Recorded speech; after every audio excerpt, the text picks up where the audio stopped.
Olá, sejam todos muito bem-vindos a mais um episódio do podcast Bate-Papo Dr. Flávio Oliva. E hoje eu tenho a alegria de receber um grande amigo de pré-vestibular, Dr. Rafael Benoliel. Rafael, seja bem-vindo. Quanto tempo, né, cara? É verdade, você falou agora de pré-vestibular, eu me lembrei das aulas de biologia com a Dalva e física e caramba, quanto tempo. Que bom, né, ter visto o tempo passar e a gente está tão bem fisicamente, isso é a melhor parte. É a melhor parte, a gente está se cuidando e cuidando dos outros, que é o mais importante. E quando eu convidei o Rafael para vir aqui no nosso bate-papo, nosso podcast, eu trouxe porque o Rafael ele se reinventou e está sempre atualizado, está fazendo a parte da medicina regenerativa, integrativa, que a gente chama hoje de uma medicina 4.0. Mas antes de a gente falar um pouco dessa medicina 4.0, me fala um pouco, Rafael, como é que foi a formação do Rafael? Fez medicina, fez ortopedia, me conta um pouco como é que foi a formação. A gente viveu, né, essa jornada desde muito cedo, lá em 94, né? E eu, quando fiz medicina já meio que pensando naquilo que viria depois. Eu sou aquele caso de alguém que já entrou sabendo para onde queria ir, né? A medicina, engraçado que a odonto foi a primeira opção, mas ainda na época da faculdade, do colégio. E depois o meu pai me convenceu a fazer medicina. Ele teve lá uns problemas de saúde e acabou se encantando com a medicina antes mesmo de mim e me mostrando isso. E aí me estimulou, claro, em ir para a medicina. Dentro da faculdade de medicina a gente aprende muita coisa, mas a gente começa a se identificar com algumas coisas. O que eu queria fazer era uma especialidade que entregasse resultado, e um resultado o mais rápido possível. Eu não queria protelar, eu não queria ficar ali, eu acho que é isso, eu acho que é aquilo. Eu sempre quis ter algo mais resolutivo, né? Cirúrgico e tal. E foi daí que veio a ortopedia. Daí, no final do curso, eu tive a chance de fazer a prova ou para anestesia ou para ortopedia. Tinha um currículo para isso e acabei optando pela ortopedia. Fiz ortopedia e, em meio à formação, ainda como residente, na verdade, ainda como acadêmico de medicina, eu já comecei a trabalhar com esporte. Eu fui trabalhar como estagiário do departamento médico do São Raimundo Esporte Clube na época, que era o clube expoente do estado e competia na segunda divisão até do Campeonato Brasileiro. E aí eu entrei ainda acadêmico de segundo ano como estagiário e fiquei no futebol profissional até me formar especialista. Acabei a especialidade e aí trabalhei em outros clubes, não apenas do São Raimundo, mas uma jornada aí de 14 anos, com o esporte diretamente, né? E foi aí que veio a necessidade também, além da ortopedia, de uma subespecialização em medicina do esporte. Aí eu fui a Curitiba, fiz 2 especializações ao mesmo tempo, foi uma loucura, que eu fiz cirurgias de joelho num serviço e fiz medicina do esporte do Clube Atlético Paranaense, que à época era o centro de treinamento mais avançado do Brasil, né? Com o Dr. Edilson Tilly, que era o médico do Atlético. E aí foi a partir desse momento que eu me tornei realmente especialista em medicina do esporte, até hoje. Isso é bem interessante, porque o médico está sempre estudando e se atualizando, então a carreira médica ela é longa, nós temos que ter muito tempo de estudo, muito tempo de preparo, para cada vez oferecer o melhor para o paciente. É muito interessante que, há um tempo atrás, a ortopedia era vista realmente como associada ao esporte. A medicina realmente, a ortopedia e não a medicina como um todo. E hoje as coisas mudaram bastante. A abordagem do esporte ela é multidisciplinar, não é apenas a parte da ortopedia, a parte do mecanismo, ela abrange outras partes. E, em função disso, surgiu a medicina integrativa, a medicina regenerativa, e hoje a gente fala em medicina 4.0. Benoliel, o que é a medicina 4.0? Esse é um tema bem legal, porque ele não é só para quem é da área, mas é de fácil entendimento para os pacientes, para as pessoas comuns que nos ouvem e que usam esse serviço. E eu acho que todo mundo vive a medicina 4.0. Foi a evolução dessa quarta revolução tecnológica, né? Essa revolução mais digital, se a gente pode dizer assim. E o que aconteceu foi que a gente começou a ter métodos de avaliação, de acompanhamento e de resultados mais precisos. Isso foi nos mostrando e evidenciando que a gente fazia ainda algumas coisas que necessitavam de aprimoramento, né? Ou seja, aquilo que você achava que era perfeito não era. E aí a gente começou a apostar em outras coisas. E, para nossa surpresa, o que acabou acontecendo? Ao invés de dar passos para frente, a gente acabou olhando mais para o passado. E a gente voltou a ser o médico da família. Quem aí é da década de 50, 40, sabe do que eu estou falando, daquele médico que ia até a sua casa, estudava o ambiente onde você morava, estudava o que você comia, via as pessoas com quem você convivia e usava tudo isso como um argumento, né, na determinação de diagnóstico e de protocolo de acompanhamento. E isso é o que a gente faz hoje, cara. A gente voltou a ser mais humano na avaliação, voltou a enxergar as pessoas mais molecularmente, ou seja, ela não é um joelho, ela não é uma perna, ela é um corpo como um todo. E isso fez com que, eu até brinquei há uns dias atrás no meu programa lá, que a gente deixou de ser esse médico segmentar e voltou a ser o generalista. Então, o urologista, ele não é mais urologista, ele é especialista em performance e saúde, por exemplo, né? E isso vale para todas as especialidades. Eu, dentro da ortopedia, ainda sou médico do esporte, porque, afinal de contas, isso tudo saiu da medicina esportiva, mas os princípios que são de tomar menos remédios e usar mais suplementos alimentares, de agir de forma preventiva, evitando complicações futuras, de tentar deixar a cirurgia sempre como última opção e nunca como a primeira.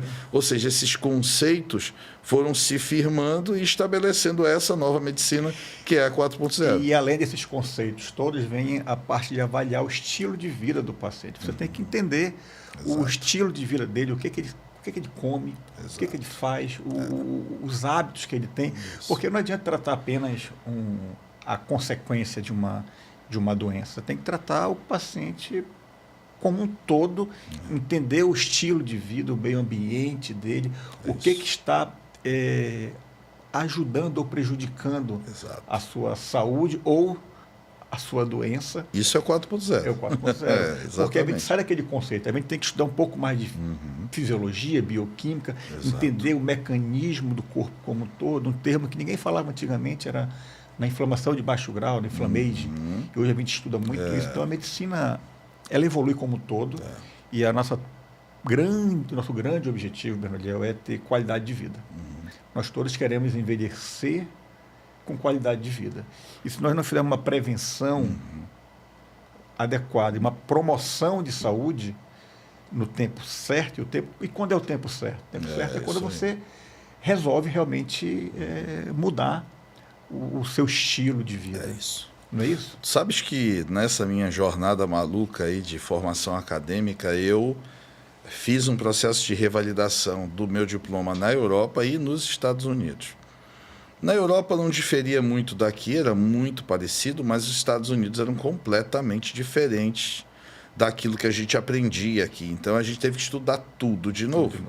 E o que mais me chamava a atenção é que, principalmente para a primeira prova, que eles chamam de Step 1, você estuda bioquímica, farmacologia, anatomia, microbiologia, ou seja, aquelas ciências básicas que a gente passou por 6 meses na UFAM, ali no campus universitário ainda, eles vêm por 2 anos. Isso, claro, me chamou a atenção porque, inclusive na prova, quando você fazia, as perguntas eram pautadas pelo nível mais elementar da causa da doença e não para a própria doença em si.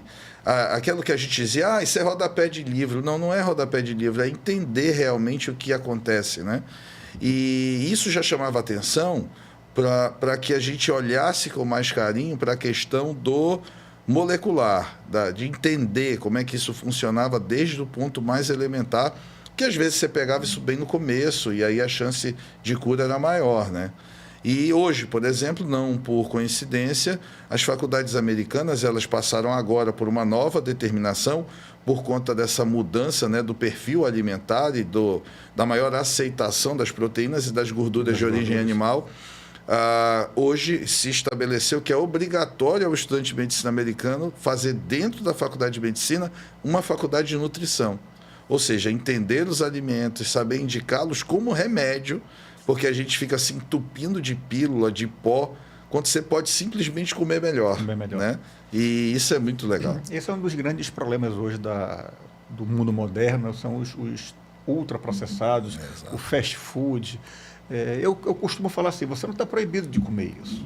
Você pode se permitir, mas não pode ser uma coisa do dia a dia, comer esses embutidos, enlatados. Isso aí não é alimento, isso não é alimento. É isso.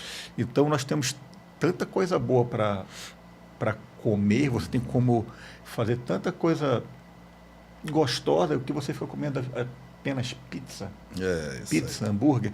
Então, assim, eu costumo falar que nós somos aquilo que nós comemos. Aí eu mudo um pouco, Benoliel.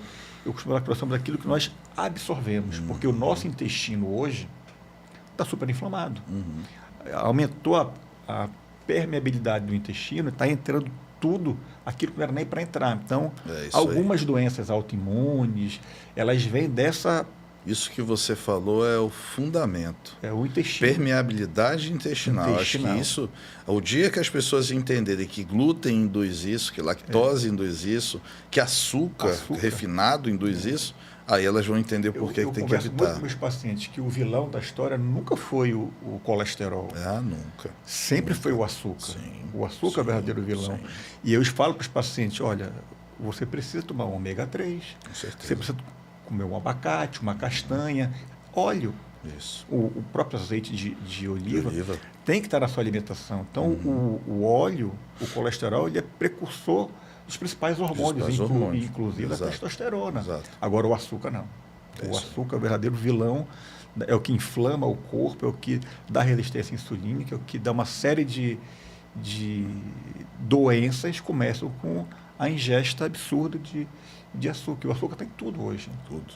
Então, eu costumo falar, antes eu falava, nós somos aquilo que nós comemos. Hoje eu corrijo.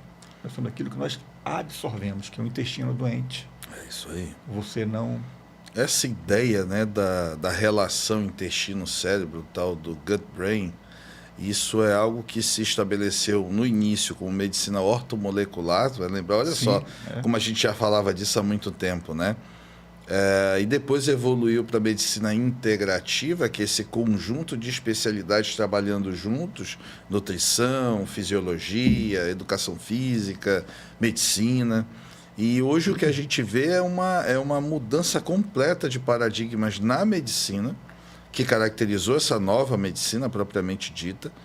E o que eu acho mais significativo é a gente ver cada vez mais as pessoas saindo das subespecialidades, daquela coisa assim muito... Cirurgião de joelho, cirurgião de quadril, urologista, mastologista, quer dizer, para olhar o paciente de uma forma mais generalizada, como deveria ser, né? Desde o início. A gente deveria ensinar isso, e aí entra uma outra discussão, que é a qualidade do que se está ensinando dentro das escolas médicas. A proliferação de escolas foi absurda e completamente desproporcional ao que a gente realmente precisava, porque não tem nem professor para dar aula para esse povo todo.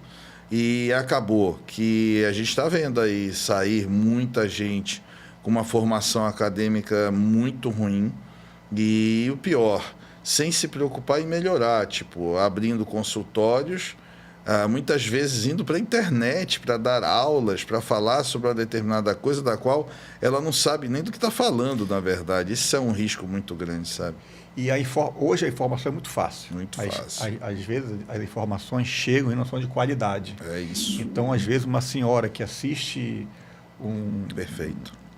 um Instagram, um YouTube, pega uma informação, às vezes, que não é, não digo não verdadeira, mas que não seja tão fidedigna, e ela vai seguir aquilo como sendo uma verdade, e às vezes é uma informação errônea, e um tratamento que não é eficaz, às vezes até com informações totalmente não pertinentes. Era aquela coisa, lembra do colega médico que se pautava por artigo? Então, o cara era cirurgião, mas ele não podia ler um artigo que dissesse uma coisa nova, que ele mudava completamente a conduta dele. Não, mas o fulano lá na Nova Zelândia falou que se fizer assim e tal. Irmão, calma, deixa isso chegar no livro-texto, deixa eles fazerem uma meta-análise, avaliarem se isso realmente existe. A hora que estiver no livro-texto, ele te pauta, mas por enquanto não. A gente, imagina você ver isso acontecer num nível maior, em que as pessoas têm muita dificuldade pela triagem. A única coisa que a gente pode recomendar para eles é o seguinte: estude bem o currículo daquela pessoa que você está ouvindo. Ah, ela falou isso, quem é essa pessoa? Estudou aonde? Com quem? O que ela já fez? Quanto tempo de experiência ela tem nessa área? Que tipos de resultados ela expressa e mostra nas suas redes sociais, no seu dia a dia? E, principalmente, ela aplica nela própria isso que ela está falando? Tem que ser o exemplo, né? Lógico, seja o exemplo. Se você vai falar de performance, emagrecimento, saúde, como você faz, eu vou olhar para o Flávio e vou dizer, mas vem cá, ele expressa isso? Ele tem essa característica? Pô, o cara é triatleta, o cara faz um monte de coisa. Então, vale a pena eu ouvir o que ele está me dizendo e seguir o que ele está dizendo. Você tem que fazer aquilo que você orienta, né? Então, o mínimo que a gente espera é que você faça aquilo que você orienta e você seja realmente o seu principal garoto propaganda. Né? Você é o espelho da sua clínica. Agora, é muito bom que o próprio paciente, com muitas informações, está mudando também a sua mentalidade em relação à saúde. Estão procurando se cuidar. Então, a medicina, antes, apenas a medicina do esporte, ou então, eu estou com uma dor no ombro, eu vou no ortopedista. Então, antes era para tratar apenas a consequência. Hoje, com as academias, muitas academias abrindo, as pessoas indo correr nas ruas, então o esporte tem crescido muito, a mentalidade mudou. Eu acho, Bernoliel, que tem um pouco a ver com pós-Covid. Eu acho que o Covid mexeu muito muito a ver com o emocional das pessoas, com poxa vida, eu tenho que mudar meu estilo de vida, eu preciso interagir mais com a minha família. Então, as pessoas estão indo para a academia. Afinal de contas, tudo pode acabar em questão de segundos, né? Às vezes você não... A gente viu pessoas irem em dias, né? Adoeceu hoje, faleceu 3 dias depois. Eram coisas absurdas. E tu levantou essa bola e me deixa fazer uma consideração, que assim, o Covid destravou, inclusive, a comunidade médica, né? Quando você ia à rede social e você falava, como a gente está fazendo aqui agora, um podcast sobre saúde. Quando você fazia isso, quase todos os colegas médicos iam apontar o dedo para você e dizer, para que isso? Você está querendo aparecer, vai ficar dando informação que não é validada e aí vão seguir errado. Ou seja, existia uma resistência muito grande, inclusive uma determinação do próprio conselho que restringia isso, né? Mas isso, em se tratando de medicina, era algo extremamente necessário. E aí vamos lá para o Covid. Como é que começou eu vou falar aí da minha jornada dessa de comunicação. Eu morava nos Estados Unidos na época e vinha e voltava e fazia ainda os atendimentos aqui. Fiquei 5 anos nisso e a época do Covid foi exatamente a época em que eu estava lá. E todas as vezes que eu vinha para cá, eu via muita coisa errada na internet, muita dica errada. Principalmente no começo, primeira onda, por ali. Então, eu pegava os guidelines do John Hopkins, que saíam todo dia praticamente, ele fazia o seguinte, ele pesquisava uma coisa, olha só como é que é a sequência certa para vocês entenderem. Eu acho que o corticóide usa até o 6º dia. Então, eu publico no New England, que era o jornal de referência, dizendo, os meus casos, os meus 200 primeiros casos eu fiz assim e deu certo. Era isso que se dizia. Então, isso pautava a conduta dos outros colegas no mundo todo. Só que aqui, claro, a informação chegava muito lentamente. Eu tomei o cuidado, então, na época, de pegar... Eu tinha 7.000 pessoas no meu Instagram só.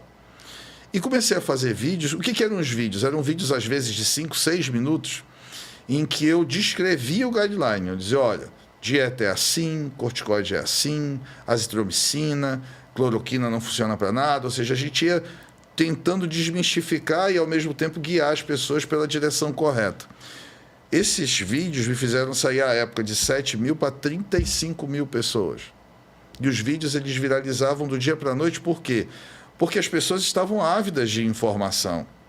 E não dava para esperar ir ao médico. Não, eu vou no meu médico saber o que ele tem a me dizer. Ele não vai dar tempo, não vai dar tempo. Ainda existia o tal do lockdown. Todo mundo em lockdown. Todo mundo em lockdown. E, quer dizer, estava no começo. Eu acho que o Brasil ainda não tinha lockdown. O lockdown já era nos Estados Unidos e, mesmo assim, ainda se permitia entrada e saída. Depois fechou a fronteira e nem eu consegui ir mais. Mas o que chamou a atenção? Isso destravou a medicina. E aí, na sequência, veio o pessoal falando, os cardiologistas, depois veio os infectologistas, todos os especialistas. Olha só que legal. Gente que não tinha nada a ver com a área de infecto começou a aprender e fazer vídeo, ensinando, dizendo que não fazia e tal. Isso foi muito bom, porque isso mostrou, por exemplo, que você não podia ser somente um subespecialista, você é um doutor, você é um médico. E as pessoas te procuravam pelo simples fato de você ser médico. E você tinha que saber dar um conselho, você não podia ser um médico ignorante em Covid. Isso era uma coisa absurda, né? Muita gente tratavam uma família inteira. Eu cheguei a fazer tratamento. Eu acho que todos nós tratamos exatamente famílias inteiras. Porque... Entendeu onde foi? Onde eu entendo que foi o destravamento. E por isso que existem coisas que que são ruins, mas que vêm para o bem, né?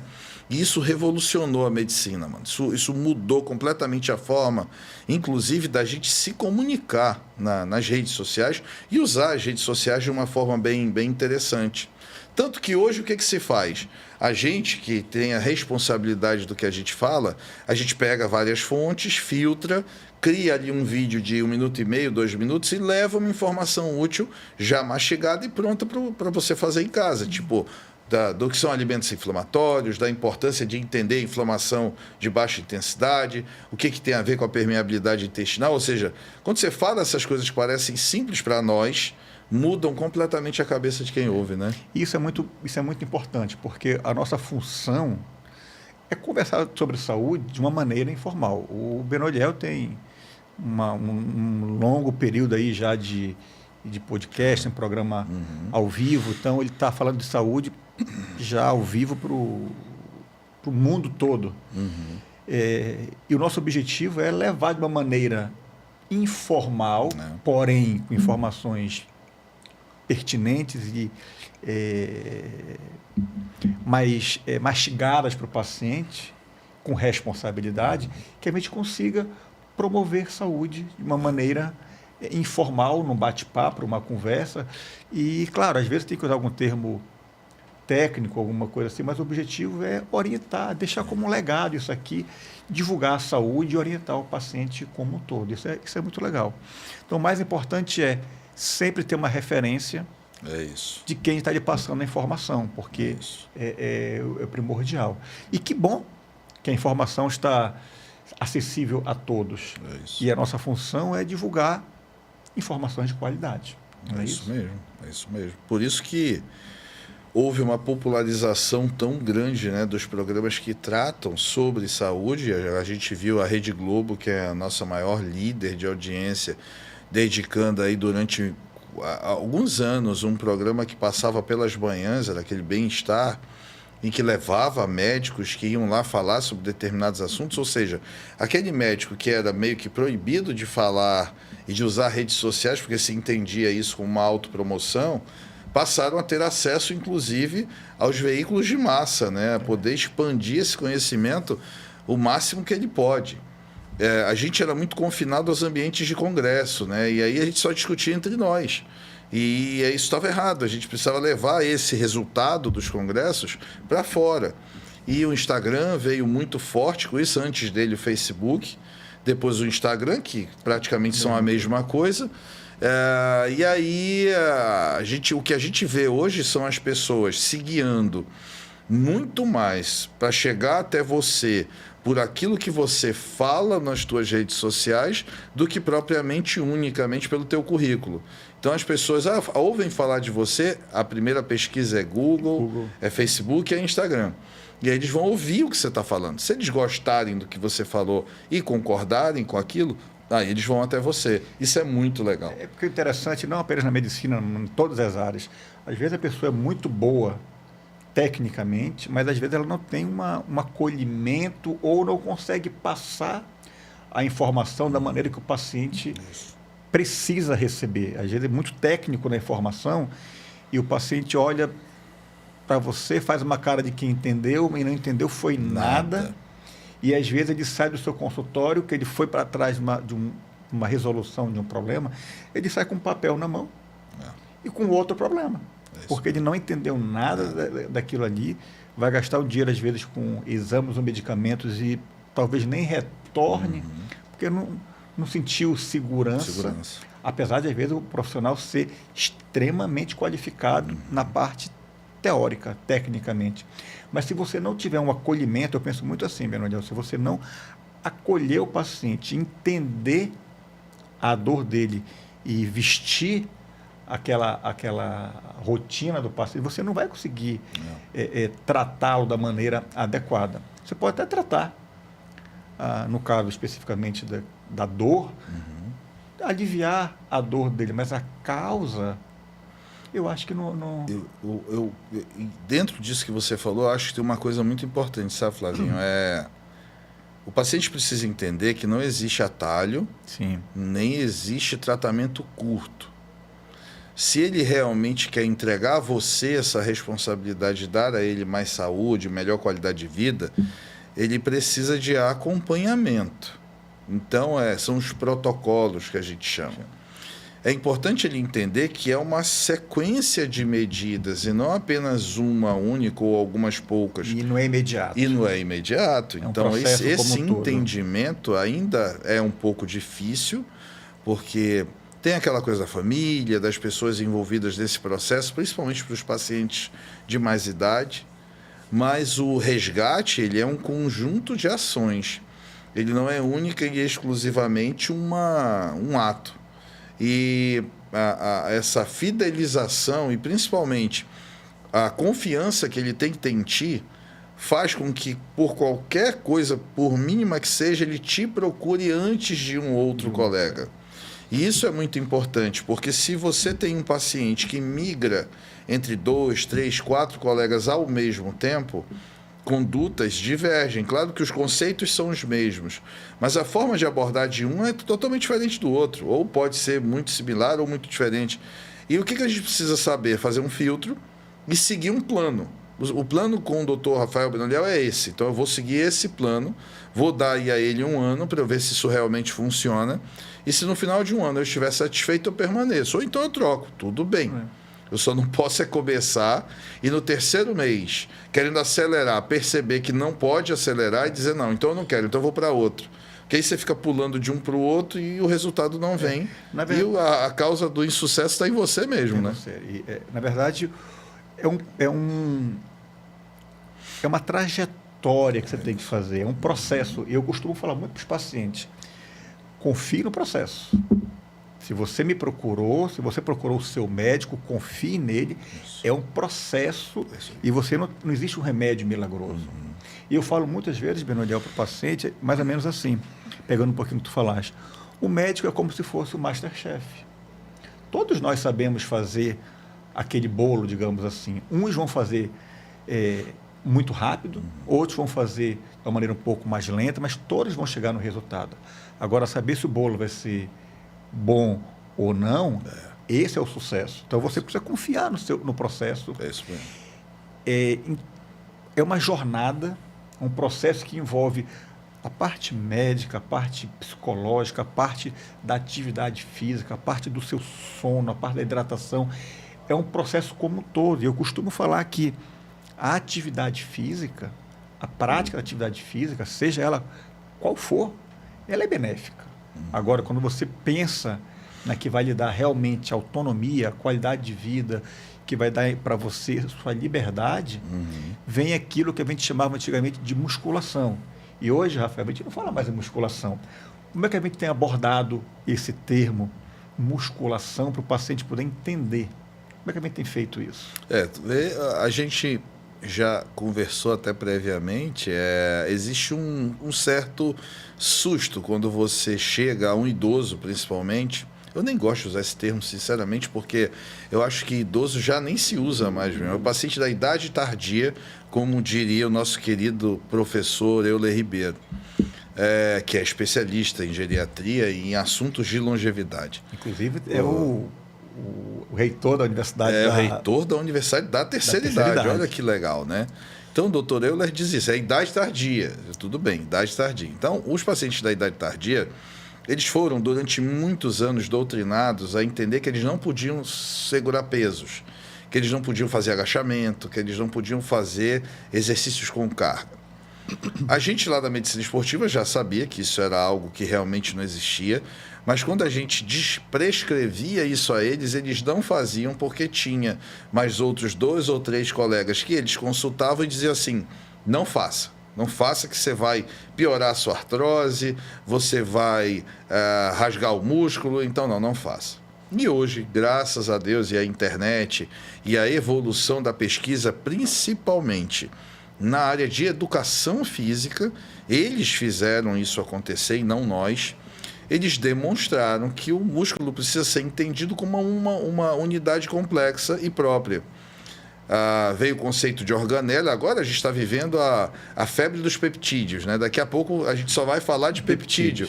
E o peptídeo nada mais é do que essa unidade quase que molecular da proteína. Então, é manipular o peptídeo certo para fazer tal reação acontecer. Regeneração é isso, né? Até porque proteína é a base da regeneração. E quando você pega um idoso e diz a ele, eu preciso fazer o chamado exercício resistido, que foi a forma que se encontrou lá na educação física de deixar a palavra menos feia e mais aceitável, né? E então, o exercício resistido, que é uma coisa é você fazer o movimento de flexão do cotovelo. A outra é você segurar um peso com a mão e fazer o mesmo movimento. Estás estimulando a contratura muscular com uma resistência, né? Por isso tem esse nome. E aí você força o que a gente chama de microlesão. As fibras musculares enfraquecidas não vão conseguir sustentar isso por muito tempo e vão se rasgar. Quando isso rasga, emite um sinal ao cérebro dizendo, olha, eu estou fraco, eu preciso melhorar. E o cérebro desencadeia toda aquela reação de regeneração tecidual, construindo um músculo não um músculo novo, é um músculo mais forte, ali constituindo mais fibras. Então, uma ruptura pode resultar em até 20 fibras novas. Por isso que eu devo forçar esse músculo até a ruptura. E a gente sabe que na fase normal de evolução você tem a diapenia, que é a perda de força primeiro. Então, a primeira coisa que você, da idade tardia, vai sentir é a dificuldade de subir uma escada, de descer ou de fazer um movimento de salto. Não é porque a tua artrose está te impedindo, é porque a tua musculatura está perdendo força. Está perdendo fibra do tipo 2. Então, a gente precisa trabalhar isso com o quê? Com exercício resistido desde muito cedo. Por isso que as pessoas que fazem isso desde a adolescência, assim como nós que sempre nos mantivemos fazendo algum tipo de exercício resistido, ativos, a gente chega numa idade, eu estou com 48, deve estar chegando mais ou menos um pouquinho antes, mas está chegando por aí, mas a gente está chegando bem. 50, né? Por que a gente está chegando bem? Por isso, porque a gente investiu nisso desde muito cedo. Mesmo sem saber, sem ter um conhecimento amplo, já era meio subentendido que precisava. E isso, pasme, não é apenas para a unidade muscular, é hoje também para a unidade óssea. Então não adianta você, colega, que faz reposição de carbonato de cálcio, de alendronato, de risendronato, que é a evolução, que manda andar com o sol da manhã ou com o sol do final da tarde, mas que não diz para o teu paciente ir fazer exercício resistido, esse cálcio e esse alendronato todo, assim como a vitamina D ativada, ela vai estar no organismo dele e vai ser eliminada pelas fezes sem uso nenhum. Além da parte muscular e da parte óssea, tem a parte neurológica, tem a parte cognitiva. Então, está mais do que provado hoje que quem tem uma atividade física, quem faz o exercício da resistência, quem faz a parte aeróbica também, melhora a parte neurológica, a cognição e previne, inclusive, algumas demências. Tem estudos mostrando que a quantidade de músculo está relacionado com as demências. Então, assim, é importante a atividade física como um todo, você investir. Eu falo, Benoliel, que dinheiro é bom. Ter um banco com uma reserva financeira é muito bom. Mas eu falo que o nosso maior ativo é a nossa saúde. Na verdade, né? O nosso maior ativo... A saúde é o nosso maior ativo. Eu li isso quando eu cheguei. Eu achei genial essa frase, cara. E eu falo um pouquinho mais, que o músculo é o nosso maior, isso mesmo. maior ativo. O nosso dinheiro realmente é o músculo, porque o músculo, você consegue baixar um exemplo, baixar a sua glicemia sem usar insulina. Sim. O músculo controlar a tua pressão. Controla a pressão. Então, o músculo ele é vida. E nós somos apaixonados pela medicina e nós somos apaixonados pelo esporte. Quando nós conseguimos casar isso aqui e entender que estão intimamente relacionados, a gente fica feliz. E a população começou a fazer isso. Hoje é comum a pessoa falar, não vou sair, vou dormir mais cedo, porque amanhã de manhã eu vou treinar, porque amanhã de manhã eu tenho uma corrida. A corrida de rua, ela se popularizou. É um estímulo de tal maneira maravilhoso. Que eu acho que é o esporte mais fácil, popular, acessível, barato e popular para iniciar. Exato. Você calça um tênis, às vezes. O começo vai ser difícil, vai ser doloroso. Nem é um tênis apropriado, depois você vai evoluindo. Vai melhorando, mas começou. Pegando esse gancho, Benoliel, as corridas de rua, todo final de semana tem corrida de rua. Todo dia tem alguém correndo. Puxando um pouco para a saúde, o que as pessoas podem fazer para prevenir lesões como um todo e principalmente lesões no joelho? Porque o joelho, o Benoliel me corrige, talvez seja o mais lesionado. Sim, sem então, dúvida. Como evitar e como prevenir essas lesões? Isso é uma coisa muito legal, porque o entendimento precisa ser de que não é apenas o médico que faz isso acontecer, por mais que ele seja especialista em medicina integrativa, regenerativa e tudo isso. Ele sozinho não vai conseguir fazer esse controle. Tudo na vida, né? Sozinho ninguém chega lá. Portanto, se você estiver aí, não, deixa comigo, não sei o que, não, tem alguma coisa errada. Ele sozinho não consegue, porque... Flavinho falou muito bem, o músculo é uma unidade viva, né? Uma coisa que ela funciona quase que independente da gente.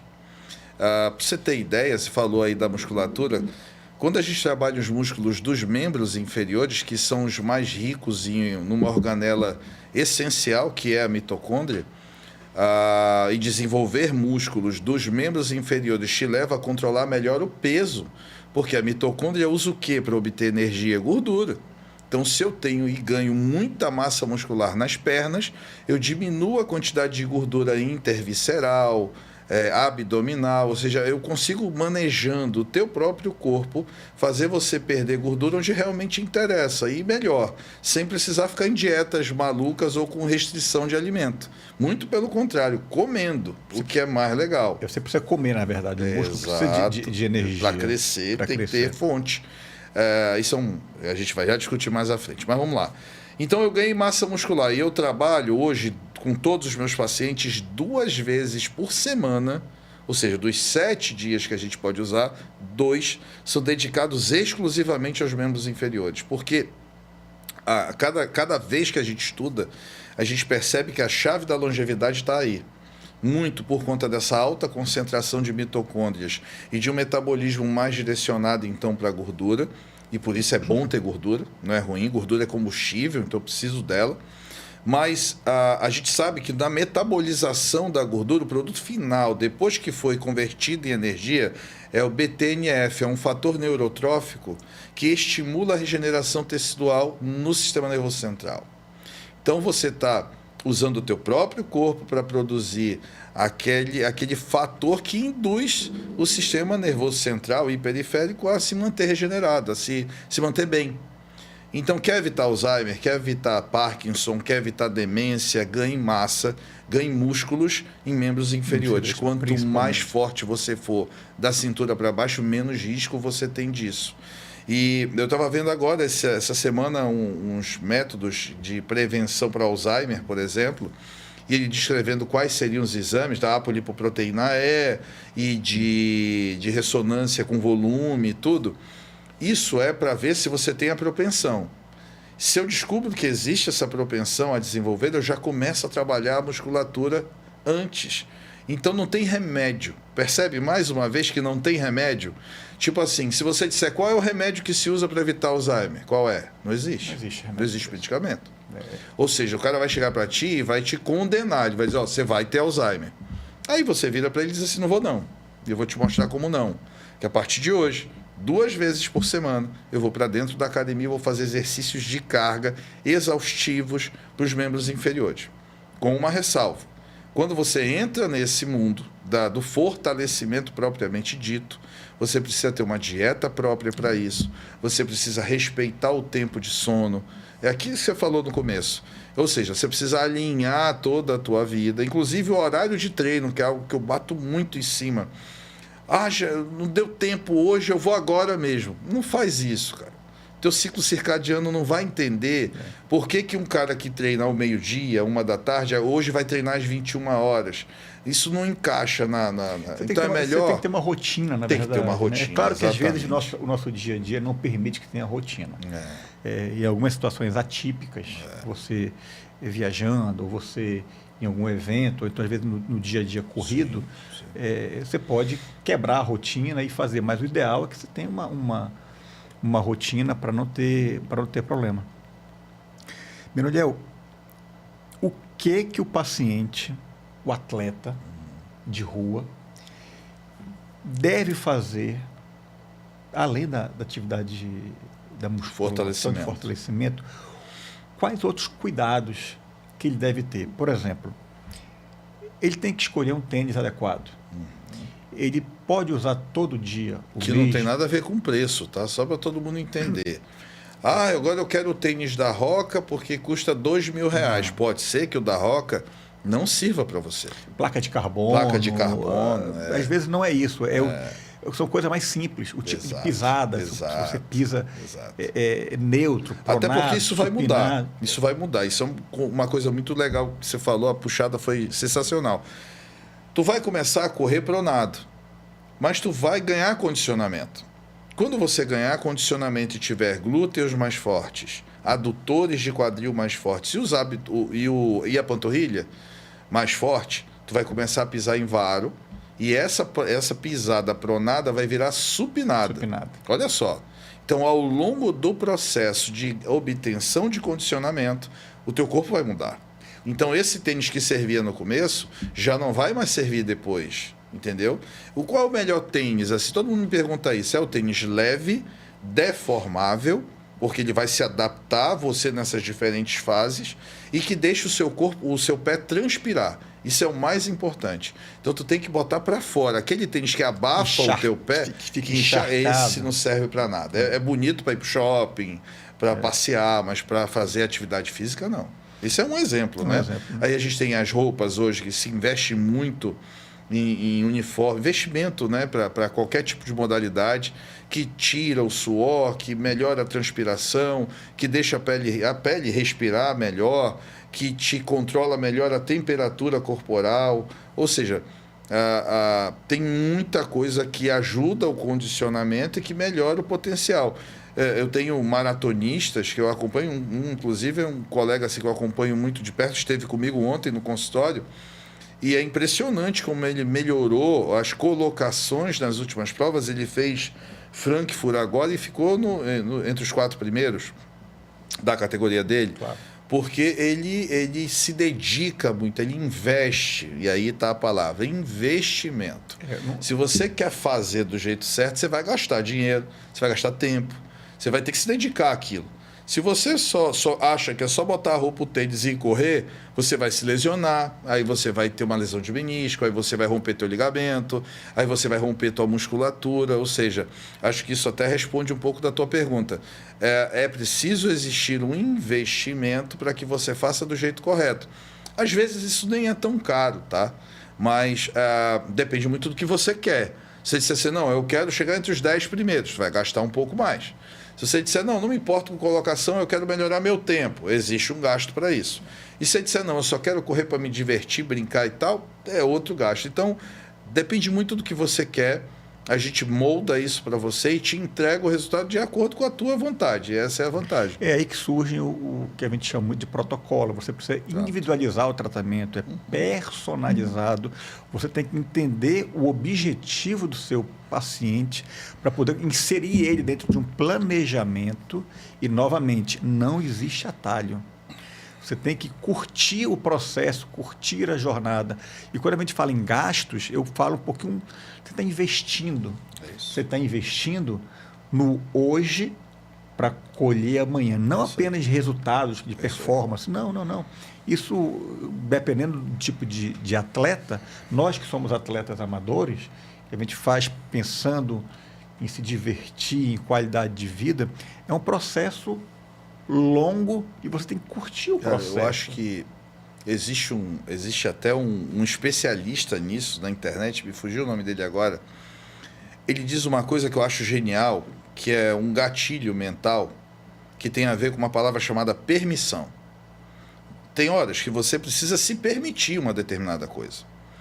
Se você corre, gosta, ama correr, quer estar em todas as provas e não se permite comprar um material de melhor qualidade, você sofre com isso. Sim.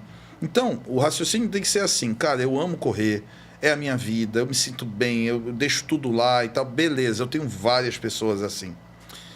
Onde que está a mudança de chave? Entender que gasto é uma coisa, investimento é outra. Tudo que você fizer para te trazer mais conforto e com isso mais prazer em fazer a atividade que você tanto gosta, é investimento, não tem valor, né?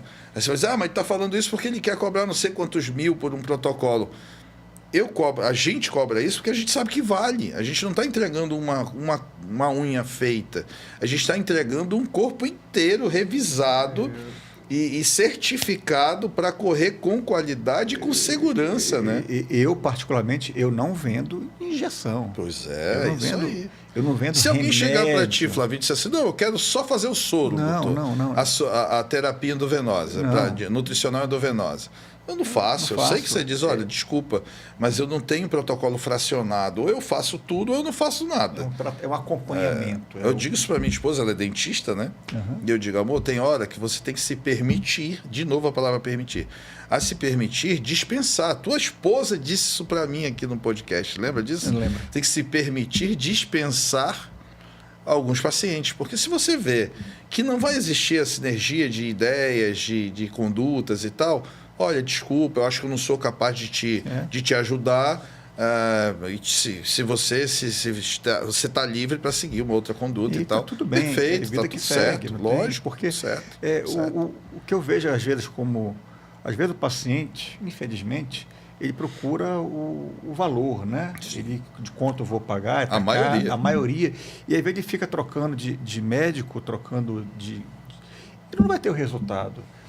Claro, tem que ter uma afinidade tem que ter a confiança no seu médico. Você tem que passar confiança para o seu paciente, para o seu cliente, Eu costumo falar, meus pacientes se tornam meus amigos. Porque a conversa tem muito medicina, mas tem muito mais sobre a vida do paciente. Nós terminamos nos tornando... eles desabafam conosco. Você entra na história deles e não é você perguntando, ele se sente confiante e começa a falar. Aí você começa a entender por que ele não está tendo resultado. Isso aí. Às vezes, ele não está cumprindo algum objetivo que você passa, por problema conjugal, problema financeiro, às vezes, você tem que entender e não dar mais um problema para ele, você tem que dar uma solução. E o nosso papel é esse. Então, quando a gente faz um protocolo de tratamento, são objetivos a médio prazo, nada é rápido.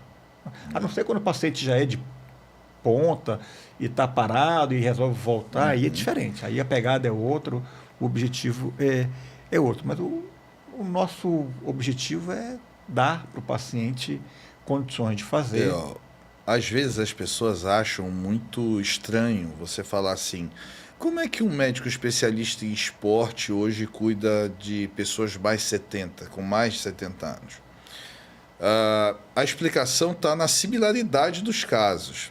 Vou te explicar, tipo assim, quando eu estava, por exemplo, no Nacional recebe um jogador E um jogador que veio de um outro clube, que tem lá a avaliação dele no clube, mas que quando ele chega até o Nacional, ele precisa de exames, ele precisa de uma verificação completa de como ele está do ponto de vista de integridade física e de condicionamento. Então ele passa por uma avaliação primeiro médica, depois fisiológica, depois de educação física, todo mundo, percebe? Olha só.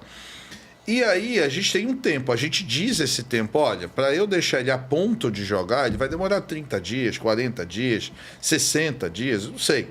Ou pode jogar logo, ou ele está super bem, está com peso bom, não tem discrepâncias funcionais e pode jogar já no final de semana que vem. Beleza, isso é medicina do esporte.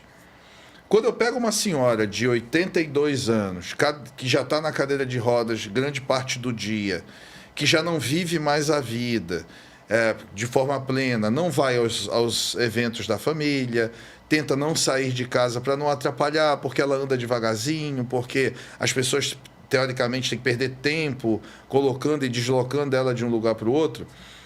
Essa pessoa vai ter um resgate com todas essas medidas, vai levantar dessa cadeira, vai começar a andar sozinha. Muitas delas eu encontro hoje do shopping, carregando sacolas, dentro do shopping center, assim, sozinhas, sem netos, sem filhos, sem ninguém. Mesmo com 86, com 87 anos, porque a idade realmente hoje é só um número.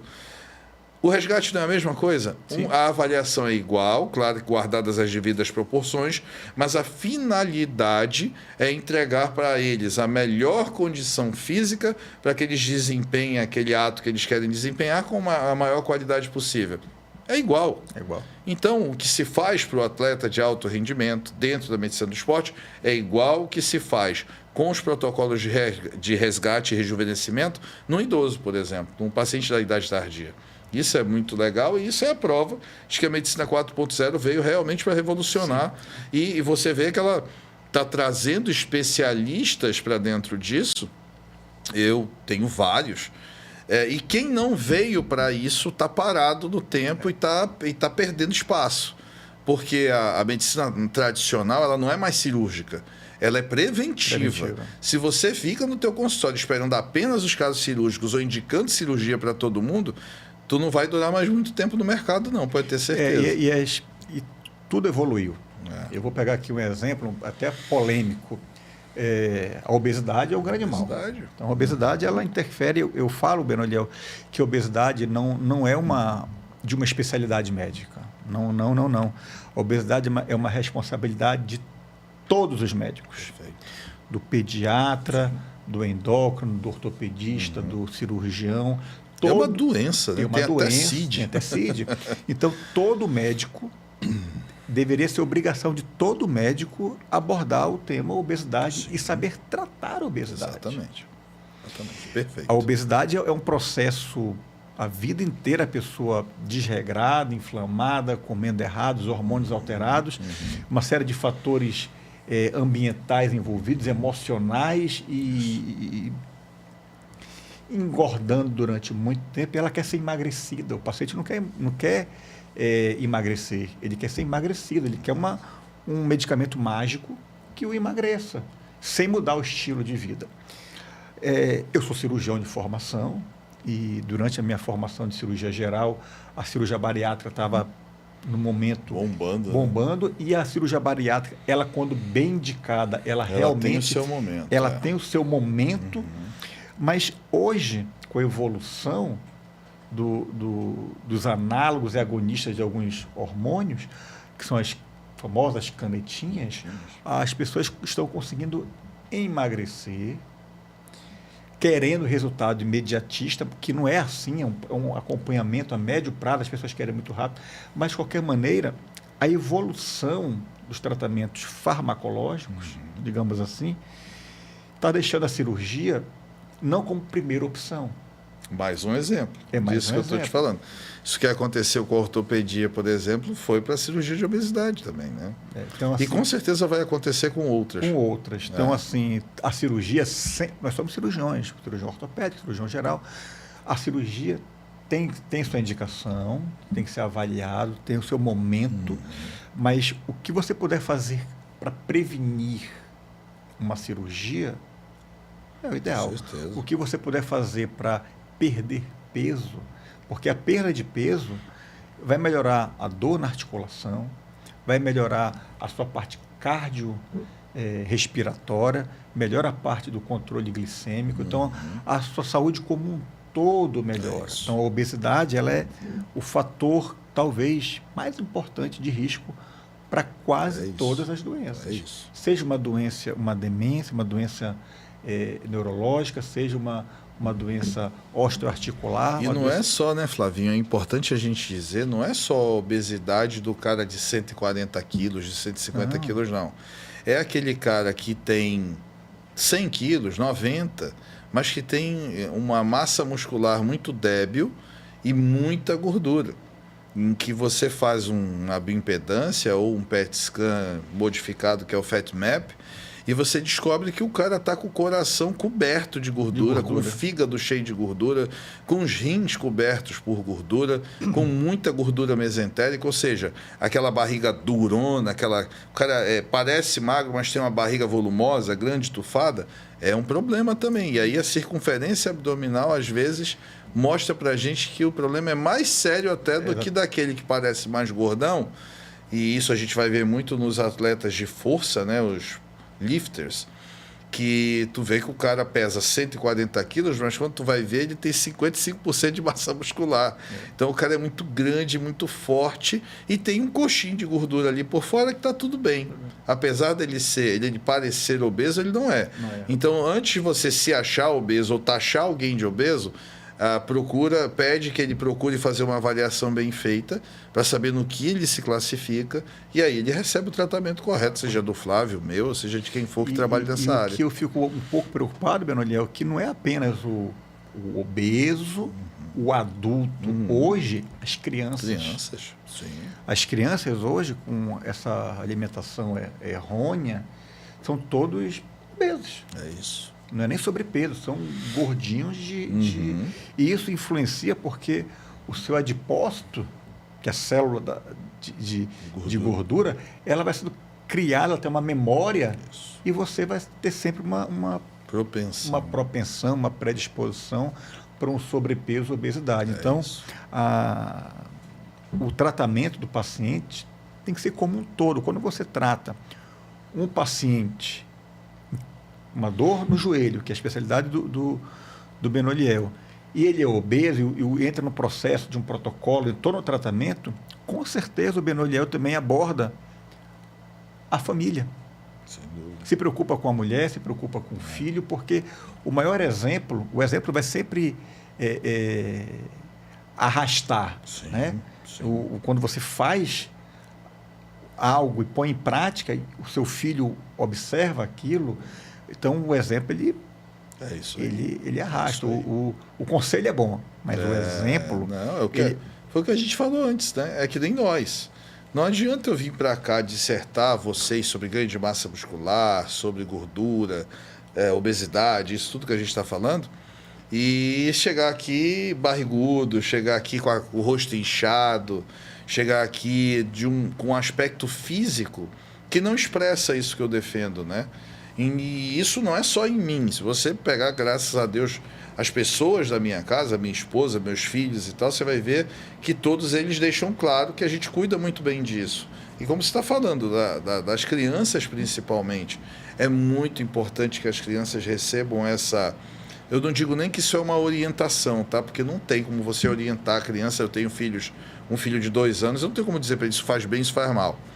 Mas ele é doutrinado a gostar de alimentos como brócolis, como cenoura, como as frutas, verduras, legumes, esses que eu estou falando, a se alimentar com mais carne branca, também carne vermelha, mas mais a carne branca que a gente tem em abundância aqui, se alimentar de uma forma mais digna, de comer menos salsicha, menos miojo, menos essas... Eles comem, então não vou dizer que não come, não. O grande responsável mas não come todo dia. Somos nós. Exato. É o carrinho do supermercado e a sua dispensa, sua geladeira. Se você coloca na sua geladeira refrigerante, ketchup, salsicha, presunto, o seu filho vai comer. Porque é gostoso. É bom. Que é bom, Que é bom, Mas tem que ser de uma maneira, se eu puder não comprar, Ou aí. comprar frutas, comprar... Eu digo isso, às vezes a geladeira pouco vazia dá aquela impressão, né, de que você não cuida bem da casa e tal. Mas às vezes é melhor ter ela vazia do que cheia de coisas sem qualidade. Sem qualidade. Né? E a gente vê muito isso. Iogurtes, queijos e vinho. E são coisas que a gente tem que ter muito cuidado nessa hora. E eu faço um exercício com os meus pacientes que é o seguinte. Eu digo, pega uma mesa da tua casa, pode ser uma mesa da tua cozinha, seja onde for, e faz essa mesa a mesa das frutas. Tenha sempre lá. E hoje a gente está cheio de frutaria de excelente qualidade na cidade toda. Você para e compra ali 300, 400 reais de fruta, você vai comprar de tudo, de tudo, de tudo. Tem até as verduras. Então, você pode ter nessa mesa banana, mamão, abacate, abacaxi, melancia, todas essas frutas à tua disposição. Se você, de repente, à noite está ali com uma fome, tem que comer algo antes de dormir, se você tiver um pudim dentro da geladeira, vai ser nele que você vai atacar. Com certeza, né? Não tenha dúvida. Mas se tu tiver 12 maçãs e não tiver o pudim, tu vai comer a maçã. Se tu tiver a banana ali em cima da mesa, uma banana bonita, já no ponto, você vai comer a banana. Nem que seja amassada com aveia ou a própria banana, você vai comer. Então é mais ou menos essa cultura que você precisa criar dentro de casa, e como você falou muito bem, reflete na família toda, e inclusive em quem trabalha para você. As pessoas que trabalham para a gente, inclusive, se tornam mais saudáveis porque aprendem a se alimentar melhor, né? E isso está muito no carrinho de supermercado, é exatamente o que você falou. A sua despensa, a sua geladeira é importante. Se você não cuidar dessa parte, então isso tem que ser abordado. Não basta apenas eu passar um remédio. Hoje o paciente quer ser emagrecido, vamos voltar na obesidade? Não é um remédio milagroso, é todo um processo, é toda uma parte de entendimento e o mais importante, o paciente tem que querer.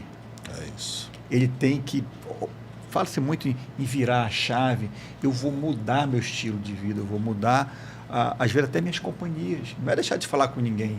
Mas se você está andando com pessoas que não se cuidam, a maioria das pessoas são produtos do meio. É isso mesmo. Algumas conseguem, não, isso está errado, isso aí, mas você precisa entender que se a turma é da bebida, é da balada, é de comer fast food o tempo inteiro, eu vou continuar falando com a turma, mas eu preciso mudar um pouco os hábitos e às vezes até as companhias no sentido de ir para o lado mais saudável, porque o nosso objetivo é saúde. É isso. Então, a prevenção de doença e promoção de saúde tem muito a ver com o estilo de vida, os ambientes, os hábitos tóxicos, porque hoje as pessoas estão tão ligadas numa tela de celular que às vezes vai para um almoço, para um jantar, para um aniversário, está todo mundo na mesa com o aparelho na mão. É isso. E então aquela parte de interagir, de conversar, está se perdendo um pouco. Não que não seja importante. A tecnologia, ela é fundamental. A nossa vida hoje,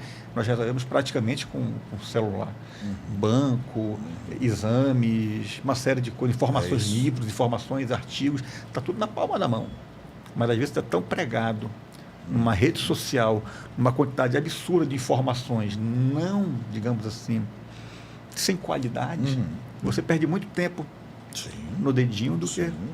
Eu acho o seguinte, acho que a gente vive uma época muito promissora, muito bonita de se ver.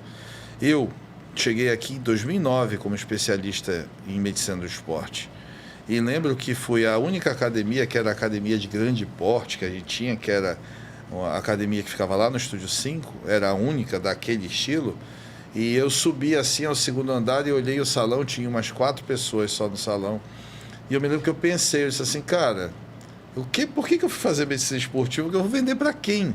Porque as pessoas no Brasil e aqui no Amazonas, naquela época, 2009, não tinham essa ideia, era a época das baladas, das boates, das festas e tal. E hoje, por exemplo, eu vinha vindo para cá, desci o elevador do meu condomínio, parei num determinado andar e veio uma senhora, que deve ter uns 60 e poucos anos, toda vestida com roupa de academia. Indo para a academia. Primeiro ponto de hoje. No sábado, eu vinha da minha sinagoga, a gente teve atividades e tal, e eu vinha da sinagoga, devia ser umas... A gente foi jantar, 10h40, 11 horas... E eu passei ao lado de uma academia que funciona 24 horas, fica próxima da minha casa. E passei ao lado e tive a curiosidade de olhar lá para cima e ver. Quando eu olhei, Das 10 esteiras, 6 estavam ocupadas. Às 10h40 do sábado, à noite. Então, assim, cara, isso é genial. Isso é... E não tem mais boate, né? Você vê que não tem mais boate, os bares são limitados, são poucos, as pessoas até saem para jantar, saem cedo, as pessoas agora têm o costume de jantar às 7 da noite, 7h30. E a gente aprendeu, às duras penas, mas a gente aprendeu. E, de certa forma, foi a pandemia que fez isso acontecer, porque mudou os horários de funcionamento, mudou os horários de disponibilidade de coisa, e isso foi muito bom e promoveu saúde, não só para aquele momento, mas para o futuro. Então, teve seu lado bom também. Infelizmente, o nosso tempo é curto, Benoliel. Eu sei. A gente tem muito assunto para conversar. E esse assunto é um assunto que... É apaixonante e o mais importante, a gente leva uma informação de qualidade para o nosso paciente, para o nosso ouvinte. Não é conselho, é informação. É diferente. Eu queria deixar esses minutos finais, Benoliel, para um espaço aberto, para você falar um pouco aí da clínica, para falar um pouco da... Na verdade, eu queria, antes de mais nada, te parabenizar pela iniciativa do programa, do podcast, do evento em si. Eu acho que todos nós médicos temos uma missão hoje, que é botar a cara na frente da tela e trazer um resumo de tudo aquilo que a gente aprende todo dia, né? Porque a gente estuda e aprende todo dia. Então, de trazer um pouquinho disso, é muito legal participar de eventos assim como esse teu. A gente vê cada vez mais eventos assim surgindo e acontecendo, isso é muito bom. Isso reflete, a gente está falando aqui de uma sociedade que busca mais saúde, mais longevidade, eu citei até os exemplos ainda há pouco. Isso é muito fruto do que a gente planta, disso que a gente planta aqui quando a gente está aqui falando para eles. E a mensagem final que eu posso dizer é exatamente essa. Eu acho que, primeiro, não existe momento para você procurar saúde. Se você acha que a tua vida já está numa curva descendente, tenha certeza que não, que existe sempre a chance de melhorar, independente de que idade for, seja você de 50, de 90 anos, você tem a possibilidade de melhorar muito a sua qualidade de vida sempre. E a gente, com esse conhecimento novo, moderno, adquirido agora com muita informática, muita inteligência artificial, né? A gente consegue expressar e saber exatamente onde precisa tocar. E cada vez mais a gente vê colegas com essa característica.